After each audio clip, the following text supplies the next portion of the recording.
It is your Tuesday daily delivery. I'm Michael Rand, happy to be back with you for another day, another great show. As always, right? Chip Scoggins will join me here in just a few minutes to talk Vikings, Twins, a little bit of Gophers football too. Chip and I just could not help but notice that Danielle Hunter does not look like he's showing up at minicamp for the Vikings. That is an escalation of kind of the relationship deterioration that's been happening between the two sides for at least a couple years now. And we'll see where that's headed. Maybe cooler heads will prevail. Maybe they'll get him a new contract. Maybe not, though. Just kind of looking at their books, and I'll get to that at the end of the show. It looks like the Vikings are kind of angling for a day where they can kind of handpick their roster, and it looks a lot different than it does now. But that still has a lot to play out at minicamp. Andrew Kramer, Ben Gessling out there will have you covered on that, so check that out in Star Tribune, StarTribune.com. Chip and I will talk about that here in just a few minutes, in addition to the Twins. And like I said, a Vikings thought at the end of the show. First, though, what did I miss? Let's start NBA Finals, and just, Nuggets winning in 5, in so many ways linked to the Timberwolves. Give me all sorts of Timberwolves thoughts. Number one being, it was 5 years ago. It was the 2018 playoffs where the Wolves beat the Nuggets in game 82 of that season, of that regular season, with the playoff spot on the line. This is before the play-in. This is before any of that. This was year in, year out, and the West was stacked that year. The Wolves made it in by winning in overtime over Denver. Got 47 wins that season. Nuggets fell short at 46, but both were good teams. Both were quality teams. Both seemed like teams that could be ascending, could be on the rise, could be factors in the West going forward. And then, of course, they became two trains on completely opposite tracks, going completely different directions. Jimmy Butler forced his way out of here not that long after that game, just a few months after that game, 82. Wolves struggled initially for sure to replace Jimmy Butler after that trade. He went to Philadelphia, then Miami. He's had a lot of success in Miami, including playing Denver now in these finals. Wolves regrouped, I think, in pretty decent fashion, made the playoffs each of the last 2 seasons, but they really do not have the same sort of trajectory to show for where they were 5 years ago. They've won just 4 playoff games since beating Denver in game 82 that year. Denver, by contrast, had won 4 playoff series before this year, and then, of course, winning 4 more en route to their first championship. So they're linked in that way. 2 teams that seemed like they were on the same track, then they weren't. Linked, of course, in that Tim Connelly, who built a lot of this Nuggets roster, who built this Nuggets team, left Denver to take the Minnesota job a year ago. And, I think there's some optimism if you look at Denver and you look at what Tim Connelly was able to do there, and you look at, okay, that is a path to a championship. Maybe it felt like this was a team, at least to me, that was built more for regular season success, that it was a team that was going to stall out a lot like it had in recent playoff trips, with a couple trips to the conference semifinals, a trip to the conference finals, but could not break through. Like, a team that just didn't have that extra gear when you got to the postseason. They proved that different this year, and whether it was just the moment, whether it was the cumulative experience, whether it's just the sheer brilliance and gained experience of Nikola Jokic, I don't know exactly what it is, but they proved to be the kind of team that even if they look on paper like maybe, this is the team that's going to do well in the regular season but not the playoffs, that proved to be not the narrative this season. So if you look at the Wolves, you look at what Connelly is trying to build here, this is the final piece of this. Like Bobby Marks and I talked about on one of last week's shows, Bobby Marks from ESPN, Nuggets are the only team in the NBA right now that have 3 max contract guys. Jokic, of course, Jamal Murray, and Michael Porter Jr. The Wolves, if they sign Anthony Edwards to an extension this offseason, which is kind of a no-brainer, and if it's a max, which I think is a no-brainer as well, and if Karl-Anthony Towns stays, they will too have 3 max players with those 2 guys and Rudy Gobert. Now, it's hard to win in the NBA with 3 max guys. Like Bobby Marks was saying last week, you've got to be sure everything around them is good. And I would add, you've got to be sure those are the three guys you want to lead you. With Denver, obviously, Jokic is a two-time MVP, one of the 3 or 4 very best players in the NBA. Jamal Murray, who, by the way, the Wolves could have drafted in 2016 and didn't. No regrets there, of course. He's a player who, when healthy, is definitely one of the best shooting guards in the league and has proven, combo guard. He's proven to be, kind of that next level player. And Porter Jr., just a very versatile kind of player to put into that system, can guard a lot of different positions, can knock down threes, is versatile. Offensively, he fits their system well. So it works for them to be paying all of those guys so much and to build around them with, guys who aren't making quite as much money. I mean, Aaron Gordon's got a big contract, but pretty much everybody else is on, more limited deals, and that has worked for them. That worked for them with the championship. The Wolves have to decide, and maybe have to decide this offseason, if those are the 3 guys that they think can get you there, because they're going to get awfully expensive very soon. It's not going to be this year, but 2024-25 season, so just a season from now, season from this next one coming up, Towns' Supermax kicks in. Edwards' extension would kick in. Jaden McDaniels' extension potentially would kick in. Gobert's still making a lot of money. Is that your core?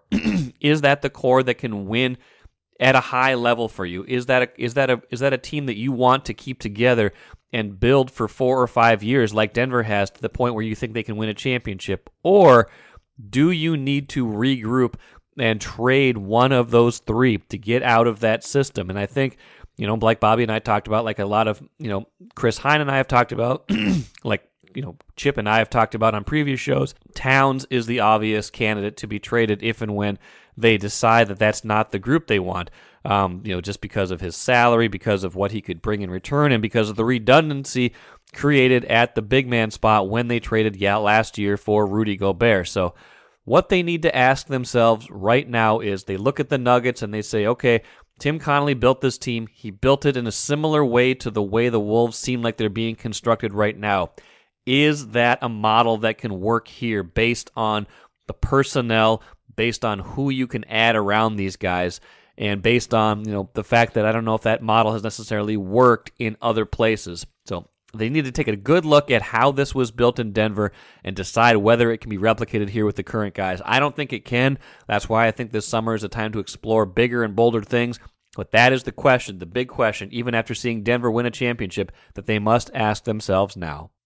MGM Wine and Spirits is the choice for savings, service, and a great selection of spirits, premixed cocktails, wines, and of course, ice-cold beers and hard seltzers. With over 30 locations throughout the Twin Cities and beyond, there's an MGM near you. Head to MGMWineandSpirits.com to find a convenient location in your area. Get social. Follow MGM on Facebook and Instagram for all the latest news and trends. Make great moments with MGM Wine and Spirits, your locally owned and operated choice for over 50 years. Save time, save money. Shop MGM. Let's bring in Star Tribune columnist Chip Scoggins right now. I want to talk to Chip about 2 main subjects today, the Vikings and the Twins. Chip, are you, I don't know how much football you played back in the day, but you might need to rush the passer for the Vikings this season. Are you ready to do that? I think I'm out of eligibility. I don't think I'd have. Well, for the right money, I probably would try it. Yeah, right.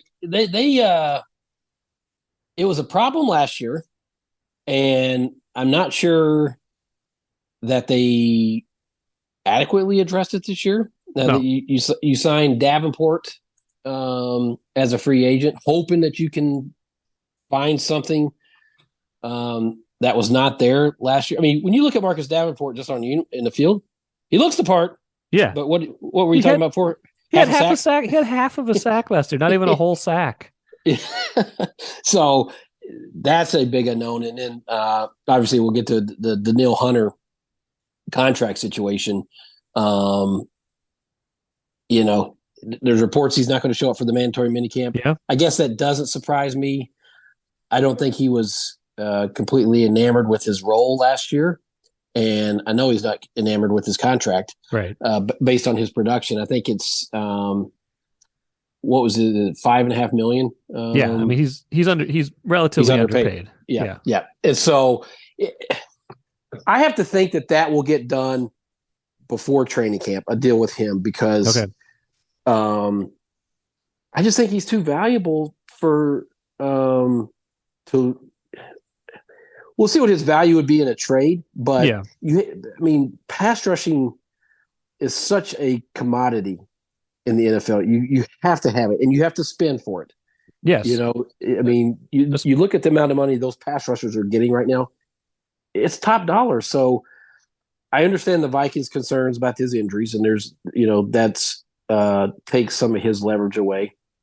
But if he's healthy, he's productive, and they need a productive pass rush. Yeah, I mean, he had a good year last year, even though I think he was slightly miscast as that kind of outside linebacker in the 3-4 role. They asked him to do a lot of stuff, and maybe he thinks of himself like a half notch higher than maybe they do or the rest of the league does. But let's face it, I mean, he and Zadarius Smith combined for more than half of their sacks last season. Darius Smith's gone now. If Hunter winds up traded, and again, we're a ways from that, but this is an escalation. This feels like it's gone. If he's not there at minicamp, this feels like it's going to go to another level where it's like, okay, well, now what? If he's that unhappy that he's not even going to show up for minicamp, then at least brings the prospect of a trade. And that, we talked on Access Vikings last week with Ben and Andrew about just, how that, to me, if they wind up trading him, that to me signals kind of a next level of rebuild almost, that they're no longer in the true competitive rebuild. They're using 2023 as kind of the reset year before they kind of go forward. Yeah, and it's we're still middle of the off season, so I don't think it's the deadline's not even in sight yet. That okay, now something's you're at a make or break, do or die time now. There's still time, and my experience has been these things kind of come out in trickles. Like last week, we saw Ian Rappaport of NFL Network say that they're fielding calls about trade, and that's just part of this whole negotiation thing. That's why I still feel it gets done, but. If they reach a point where they just can't agree on a number, either dollar or term, and Hunter just thinks that he's going to be better off somewhere else, and they have to trade him. Yeah, I mean that would be it would feel like a rebuild, and some of this, Mike, the word rebuild has become such a negative connotation in sports. Right. We automatically assume that means, okay, they're going to go 4-13. They're going to go 4-13 and be terrible. And that's not necessarily the case. Sometimes it is, but also it can just mean that they're moving on from, familiar names and guys who've been in the uniform a long time or trying to get cheaper at a certain position or positions. And so, but I go back to, I know they're going to have, Justin Jefferson is going to make a huge contract. We know that's coming. Yeah. Christian Darrisaw is going to be in line for one. And so you're going to have a lot of money tied up on offense. That's not even going into Kirk Cousins' situation where they are there. So there's only so much money they have to spend elsewhere. But that's a position where you have to spend. Yeah. The premier pass rusher is going to cost you money, particularly when we don't know what Marcus Davenport's going to give them. No clue. No. And so I still think when it's all said and done, I think they get something done with Danielle because I think it's just too important of a position and he's too important of a player to what – if you're trying to really improve that defense, you want to have another question mark on it going into the season? Well, that's the thing. I mean, if Brian Flores wants to play aggressively, especially in the secondary, you can't do that very easily with pass rush that's not there. Like those two things go hand in hand. We know that. We've seen that play out. On the other hand, like if they've just decided that Hunter is not quite the player that he thinks he is, that he's going to be in his 9th season, that he's had this injury history, and that, let's face it, like a lot of these core guys they've let go. Kendricks, now Cook, Thielen, like a lot of these guys, Dalvin Tomlinson, wasn't necessarily like a long-term core guy, but one of those guys that had been here for a while. Yeah. Like if they kind of decide that it's just time to break this core up, and let's face it, the guys that have been together, the guys that have been here for a while, they've made the playoffs a few times. They've won 2 playoff games. Yeah. That's not like you're breaking up the Not like you're breaking up a 2-time Super Bowl champ or anything like that. Well, no. I mean, they've been competitive. They haven't been great. They've been competitive, and that's the thing that they're they might be wrestling with is, or I'm sure they're wrestling with is Danielle's what 29. I think he's 28 to be 29. Yeah, with two. Yeah, this will be his 29th season, 29-year-old season, I think. I think that's right. But 2 significant injuries in the last 3 years, and so do they want to commit 5 years? Yeah, I don't know. Or 4 years, and so, or do they just want to say, you know what? Let's continue to turn this thing over. And if they do go down that route, I always thought this was going to be a step back season anyways, in terms of record. I think it could be potentially a better team with a worse record. I think the offense can be, I think there's another level for the offense to get to. Defense, it can't get worse, right? Well, let's hope so. We say that about them, but you would think so. You'd think there'd be, there has to be improvement based on what we saw last year. And so, but they're not going to go 9-0 in one score games. No, 11. I think they were 11-0 in one score. Or 11-0, whatever it was. Yeah. That's not going to happen. No. Again, last year was an outlier. You're not going to win 13 games with maybe the worst defense in the NFL. Yeah. Total outlier. That doesn't happen. And so, last year, it felt like Kwesi's vision was put on hold because the owners wanted to continue to see what they could get out of that roster. Yeah, with the veterans, the familiar faces, and they got 13 wins and won a division and made a quick exit in the playoffs. Yeah, and I think this is Kwesi's opportunity to say, you know what, this team is going to change. We're going to go down on the plan that he has in place, and we're seeing that. Well, it's our time to shine. Kwesi's time to shine, as that Donatel might say. But the flip side of that is you better be right. Like, Dalvin Cook is, a decision they made, not a surprising one. Hunter is a decision they got to make. Like, they're making bigger decisions for sure this offseason than they did last year, where they kind of largely kept this going forward. Yeah, last year was a run it back, and it was a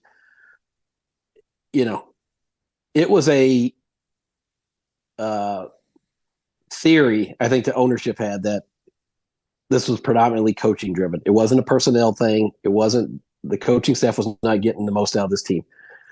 Well, we saw them win 13 games, but the defense was a disaster. And, and I got to be honest with you, I like what they're doing in terms of turning this roster over. I do. You can become so loyal to guys who are great teammates, great role models for your organization, the faces of your organization. But, at the end of the day, change is constant in NFL. You have to change. You have to be able to make those tough decisions. And I don't even know if these were tough decisions. Some of them, it's just time. It was just time to turn it over and start new. And Kwesi and O'Connell were brought in here largely too. They have to figure out the quarterback situation. You're going to have to, at some point, they were brought in here to find a franchise quarterback. And I know, as I think ownership, like every owner, is, infatuated with having a starting quarterback on a rookie deal, so you can spend that money elsewhere. And so we'll see when they see where they're at on that timeline. But that's another, franchise altering decision that they're going to have to make here in the short term. Yeah, it is. Well, it's going to be interesting to see how they navigate it. You used the word disaster a minute ago, and that's a nice segue into the Twins, Chip. It was such a weird weekend in Toronto because they had that great comeback Saturday where they get the grand slam from Correa, the 3-run homer from Kepler, and it's looking like they're on the verge of a sweep, in Toronto after being so bad in the last week before that with the losses in Tampa Bay and just everything kind of spiraling on them, and the losses to Cleveland before that. But then old friend Emilio Pagan, who had been used largely in low leverage situations this season, they brought him back, but he was another kind of warm body in the bullpen, had been largely fine in these kind of games where they're up or down by 3 or 4 runs, and it's not terribly he's not going to have a huge impact on the game. But Sunday it's 6-4, bottom of the 8th. Toronto's got their 7, 8, 9 hitters up, Twins have burned through a lot of their bullpen lately, especially in that Friday win. Here comes Pagan and single home run. Now all of a sudden you just don't feel, even if you took 2 out of 3 from a good AL East team, you don't feel the same way about that series. Well, and I don't know what more evidence both Rocco and Falvey need to see to keep going forward. Yes, it was high leverage in that, it's 8th inning, trying to protect a 2-run lead. But Mike, it's the 7th, 8th, and 9th hitters. If he can't be trusted in that situation, like, what are we doing? Yeah. And Lopez, he's a mess right now. They're trying to get him squared away. So it just shows you. Thielbar's hurt again. And Thielbar's hurt. So when Duran's not healthy or not available, not healthy, but when he's not available, when he pitched 2 innings the night before, I forgot how many pitches it was. Yeah, it was like 38 pitches, something like that. If he's not available, I mean, you start looking at your options there, and you're like, where are the good options here in a close game? And so I don't know. And yes, Pagan has been better this year than he has last, which is, faint praise. But faint praise, yeah. I just don't know how many chances they're going to continue to give him. It's maddening. And so here's the stat I was telling you about before we started. So Fangraphs is a good site. It lists, I think since the start of the 2021 season, it lists 1,133 relief pitchers in that span. Guys who have either pitched all 3 of those years or at least parts of one of those years. That's a lot of relievers, over 1,000 relief pitchers. Stat called win probability added, which tells you kind of how they performed in games that mattered, right? It tells you, when they came into the game, did they increase or decrease your chances of winning that game? So if you come in a 9-0 game and you pitch a scoreless inning, doesn't really matter, right? Your win probability didn't change much, even if you pitched well. But if you come into a 6-4 game and you give a 3-run homer, that's a big difference. So out of all of those pitchers, dead last in win probability added is Alex Colomé, who was their closer in 2021.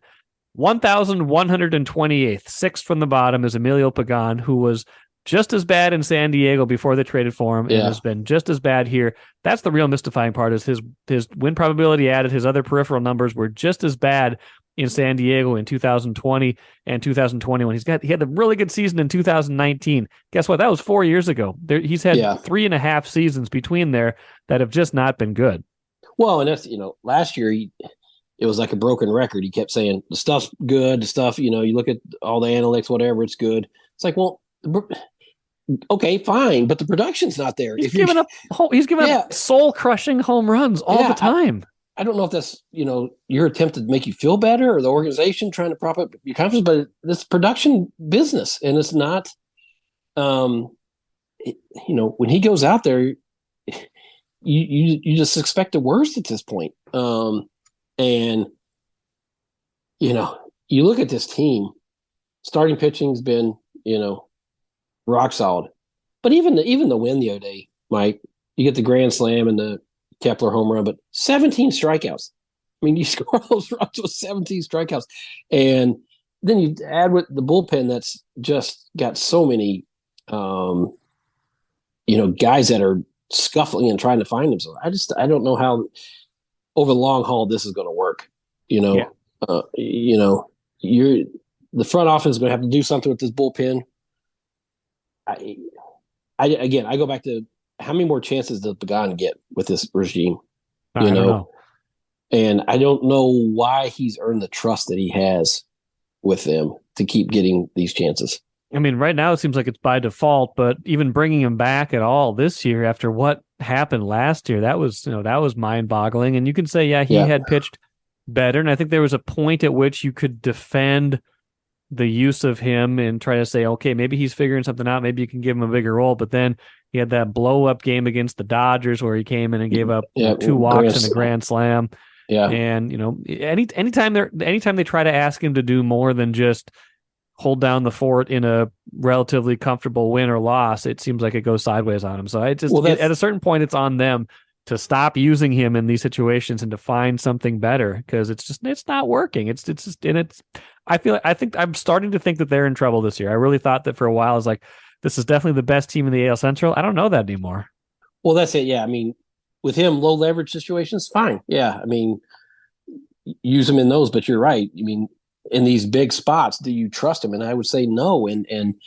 Um, the division is so bad that, they're going to be in it. And, I still think with their starting pitching, that's going to take them a long way in the division. This lineup, we knew it was going to have trouble scoring runs, but Mike, being on pace to set a league record for strikeouts, that's got to come back to organizational philosophy, approach, something that has to change, because it's like you just sort of expect they're going to get at least 10 or 11. I mean, they're averaging 10. When I did that column last week, they were a little over 10 strikeouts per game. This team is so maddening to watch at the plate, and just the lack of professional approach sometimes with these guys. It's just, I talked to Rod Carew about it. He's like, everybody's trying to get the ball in here. Everybody's trying to, there's no, you just wonder what the plan is with some of these guys. So, it's frustrating, but I have to think that Falvey, the front office, is going to have to address this bullpen at the trade deadline, because you can't, even let's say you win the division, you want to go into the postseason with this bullpen? Yeah, no way. Especially like other than Duran, you're relying so much on Duran again, which you were last year, and you should. I mean, he's in that win probability stat. He's fourth since the start of the 2021 season, even though he didn't pitch in 2021. That's how good he's been in the last year and a half, and how bad everybody else is. Chip, since the start of the 2022 season, Twins are 27-41 in one-run games. 27-41. They're like expected win-loss record based on the run differential since the start of that year is like 8 games worse than it should be. They score in bunches. They win these games 9-2 every now and then, but they're not good in these high leverage situations, either offensively or defensively generally. And I do wonder what kind of toll that takes on the psyche of a team. Yeah.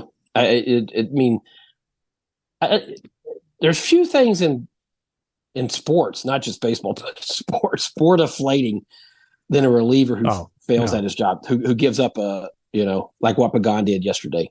Yep. I mean, that's just so deflating to a team, to everything. And so, I mean, those stats, I mean, they're indefensible. And you hit the point too, is like, yes, they made the front office to get Correa to come back and stayed with it, and did different things, but they by and large just said, you know what, we'll run it back with the bullpen. We'll bring Pagan back. They just didn't make the moves there, and I don't know if that's just their MO, that they think they can piece that together, but they're finding out the hard way that that's not working. It's not working. No, it's not. Final thing, Chip, now that we're off of Vikings and Twins, looks like PJ Fleck's got a pretty good recruiting class cooking in football for 2024. I know you cover that a little bit more closely than me. What can you say about that? Yeah, he's locked down the state. I mean, they've gotten most of, I forgot the number of ranked guys that they've in the state that they've gotten, but they're really, doing a good job of keeping kids home. And then they just had they always have this big summer weekend where they bring a lot of kids in for on the same weekend in the summer, and have all kinds of different activities for them. Now they got 4 recruits out of that, or commitments out of that. So, I mean, this is, recruiting the last couple of years hasn't been what, we thought that it should be with Fleck, and that's kind of his reputation coming here. But, really having a good, showing so far. Now you have to get to the finish line. Yes, that's the whole thing. You have to get. Yeah. You got to get to the signing day finish line. But yeah, there's a lot of buzz, a lot of momentum with their recruiting right now. Yeah, there sure is. And you got to not only sign them these days, you got to keep them from transferring immediately, even after they get here, without even playing a game. I mean, it's got to be. That's got to drive coaches crazy right now. How much recruiting, re-recruiting, in-team recruiting you got to do. Well, yeah, the portal, it's just changed everything. But just because you get them the first time doesn't mean they're going to stay for 4 years. But No. you always, as I always say, the portal door swings both ways. That's true. That's they, true. They go, and we tend to focus on the kids that leave, but you also, they welcome Jack Gibbons. He was a terrific linebacker for him. Right. He came in. It works both ways. So that's, coach, if you're losing your sanity over the portal, that's one thing to remember, that it works both ways. That's true. Good points, Chip. As always, enjoyed catching up. We'll talk to you again soon. All right, brother. Thanks, man. Good stuff from Chip, as always. And let's finish with the cooler. Just an extra thought on the Vikings. Just looking at their salary cap table, thinking about Danielle Hunter. They have $36 million in dead money this season. That is a lot. You kind of get Dalvin Cook off the books. You've gotten some of these other guys off the books. Adam Thielen was a big one. He's got $13 million in dead money. Dalvin Tomlinson had $7.5 in dead money.